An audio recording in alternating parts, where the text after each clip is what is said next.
My dad beat the shit out of me when I was growing up. I was the first black baby born in this hospital called Miller Fillmore in Buffalo, New York. My dad owned skating rinks, he owned bars, he ran prostitutes from Canada to Buffalo, New York. My dad was a big time pimp, big time, anything bad about a person, big time hustler. He was American, you know that movie with Denzel Washington? Mm-hmm. He was that, but not that bad. Right. You know, he wasn't that big, but that's what it reminds me of. He was that kind of guy. And beat the shit out of me, beat the shit out, out of my mom. There was an incident one time when my mom got knocked out on top of the stairs, and he dragged her down the stairs by her hair. And at 6 years old, I'll never forget this. In my mind, I was always afraid. My whole life I was afraid, but I had this fucking voice, this conscience that would always be battling me, saying, hey, you gotta get up and do something. I didn't want to do shit. I was just afraid, but that voice would force me to get up. And my dad, I tried to beat him up, whatever, at 6, and I get my ass kicked. So this went on for several years. And I have a big time learning disability because my dad didn't believe in us going to school. So my dad, it was about the business, the skating rink and the bar. So the skating rink opened about 7 o'clock at night. And this is the time I was able to walk. So about 4, 5, 6 years old, 8, 9. And I'd go to this, skating rink at 7 o'clock at night. And I worked the skating rink until 10 at night. And then we would scrape the gum off the floors and we cleaned the whole skating rink up. And then my dad had an office. So when I went to school, I was all kind of, my learning disability. I had social anxiety. I was just a jacked up kid from living in this tortured home.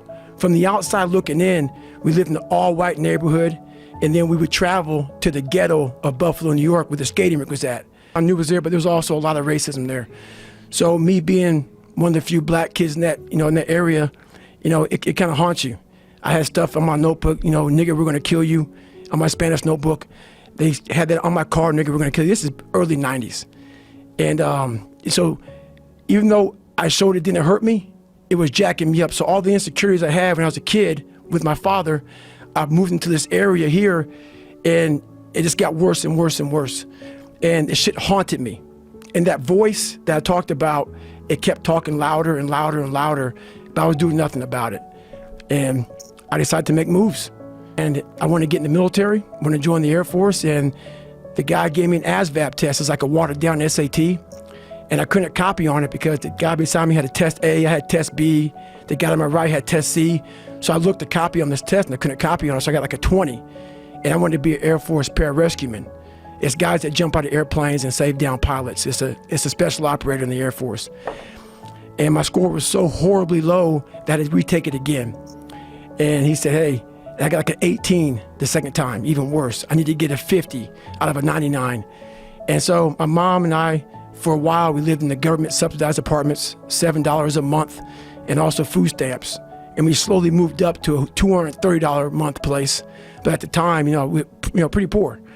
But my mom afforded enough money for me to go to see a tutor one hour a week. So for 4 hours a month, and I had 6 months to study for my last test. I could only take the ASVAB test 3 times.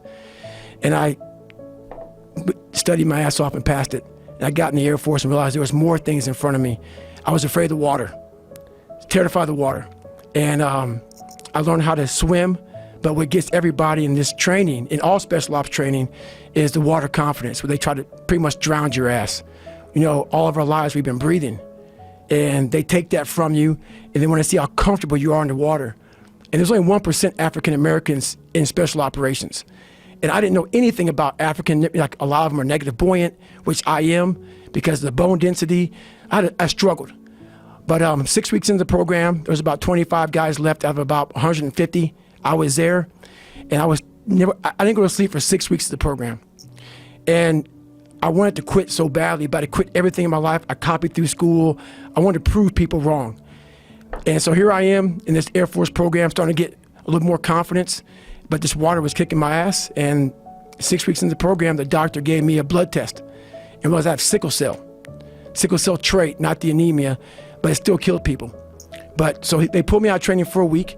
And when you go from being very uncomfortable in that water situation, and then now you're comfortable, and I'm sitting back watching the guys drown, 'cause I'm not part of the activities anymore for this week. I didn't want to get back in that damn water again. So the fear overcame me, and all my insecurities from my dad, from this small town, from everything started coming back. And even though no one knew how fucked up I was, kind of create this other person who was tough, I lived with this shit all the time. So me not wanting to go back in that water, the doctor called me back up. I thought I was gonna get like a medical kick out of the military. So no quitting for me. They'll kick me out so I can have some pride. The doctor said, no, man, we could put you back in the training. And I was like, fuck. But after a week, I'm like, you know what? I missed 1 week. There's only 3 weeks left. There's a good chance, I could tough this shit out and go on. But I went back to the CO and the commanding officer of the program, and the sergeant said, hey, you got to start from day one because you missed, that week of training. And I broke. I couldn't imagine going back through that again. So I made up a lie. And I said, man, the sickle cell thing is really scaring me. It was the fucking water. It wasn't sickle cell. And I pretty much quit. Even though they gave me a medical, I quit. So from the age of 19 to the age of 22, I went and did a job called TAC-P, where you control fast movers behind enemy lines. Cool job, but there's no water. I was afraid of the water, so I avoided it. And I gained 125 pounds in that time frame. I went from 175 to almost 300, to 297 was my heaviest. And I started finding things that was comfortable. And the more things I found comfortable, the more uncomfortable my mind was. Because that voice I was telling you about, it always was there. I was just trying to avoid that conscience. I wanted to be left alone from that conscience, and it wouldn't leave me alone. Title on me. They want to, they see me now. They see me now as the guy that with his shirt off, who can do 4,030 pull-ups in 17 hours, who can run 205 miles in 39 hours, who can do all this crazy shit. But what they don't understand is they don't understand the journey that it took me to get to this point. And what got me to this point was I was just the opposite of what I am today. I was that guy who ran away from absolutely everything that I got in front of me. But not many people knew that. I had two people. Like the real me was like this very scared, insecure, stuttering, got beat up by his dad, all this kind of stuff. And then I built this fake person that walked around like my shit didn't stink, Right. Yeah, so that's kind of how I did it. And through a process of time, I realized that I was lying to myself and lying to people. Guys going through Hell Week, class 224, and these guys ringing the bell, quitting, dropping their helmet down, rolling out. A lot of guys just leaving. And it made me reflect on my fears, my insecurities. And I saw real men, what I thought were real men who were staying, who were overcoming adversity, who were overcoming all these different things that I had blamed so many fucking people in my life, my dad, my mom for not being there. When I was 14 years old, my mom was gonna get remarried to this great guy. He got murdered. And then I moved back to that small town in Brazil, and everybody was to blame. My learning disability, my skin color, me being everything. And so I sat there for a while, and I was like, man, I've got it. No one's gonna fucking come to help me. No one's gonna fucking come to help me. It's fucking me against me, period. And so I had to man up, and I said, the first thing I gotta start doing is facing every fucking fear I have, no matter what the fuck it is, man. And these things would keep me up at night. No one, people who are hearing this shit, they will never really understand and grasp when you face these things and so many things, how they keep you up and haunt you at night. I think there's a lot of people out there that know what you're talking about. I mean, and so that's what it did. And I had two options: to either be that 300-pound guy who sprayed for cockroaches and made $1,000 a month, and at 24 years old, knowing when I'm 50 fucking years old, I can reflect on this and think about what guy I never became, or I can totally just sack it up and fail and fail and fail until I succeed. So I started calling recruiters up. I said, I'm gonna go be a fucking Navy SEAL. And every recruiter, so there's a weight and height, so the weight and height limit to get in the military. And I was 6'1" and 297. And I had prior service, which was a big deal. So I called all these recruiters up, and all of them said, hey, how tall are you, blah, blah, blah, blah. They got into conversation to see if I was even qualified. And by the time I got to my weight, phone would hang up pretty much, like, hey, you know what, call somebody else, try to get in the reserves. So I tried to get in the reserves. And I called this guy named Steven Salgio, recruiter, up. And he said, hey, come on in. He saw me, put me through the weight standard, all this other stuff. And to get into the class I had to get into, I had to lose 106 pounds in less than 3 months.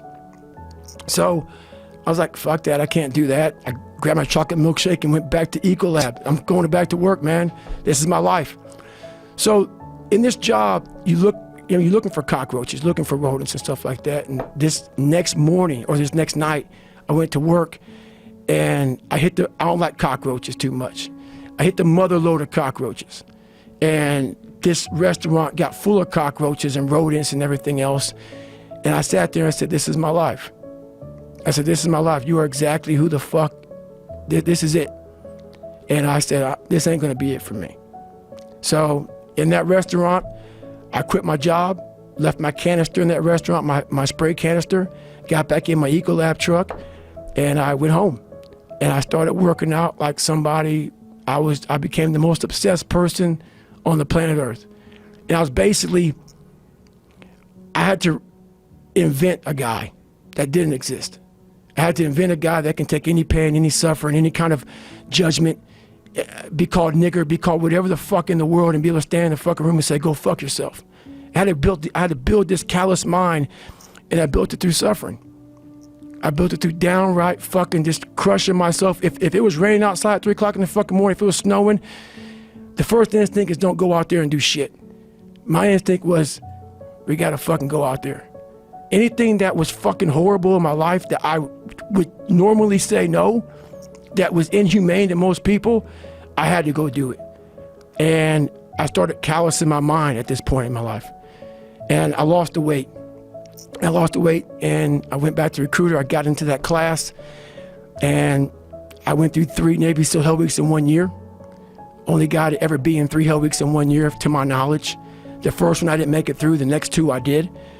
And that I just didn't stop anymore from there. And I started realizing through this process that the fucking mind is what you created. And I started opening different doors that I didn't think were even there, that I didn't think even existed. And the more doors I opened up, the more I started realizing that my potential is damn near endless. And it changed my whole mindset. So I went from David Goggins and I created Goggins. And that journey is a priceless journey that is hard for me to even explain to people because it sounds so quick and easy. Like I lost this weight and I went through 3 Hell Weeks, I went to Ranger School, went to Delta Force Selection, whatever it is. It was brutal. It's a brutal journey every fucking day. And everybody goes, well, are you happy? If anybody knows my life story, and I'll try to give you just a snippet of it, where I'm at today is in front of Joe Rogan telling you my life. To get through where I became, to get through where I'm at now, there's nothing but pride I have for myself that I can't really show people. Because I have this face that they see like, are you happy? What's wrong with you? I'm driven. I'm obsessed. And that's what you see. That's it.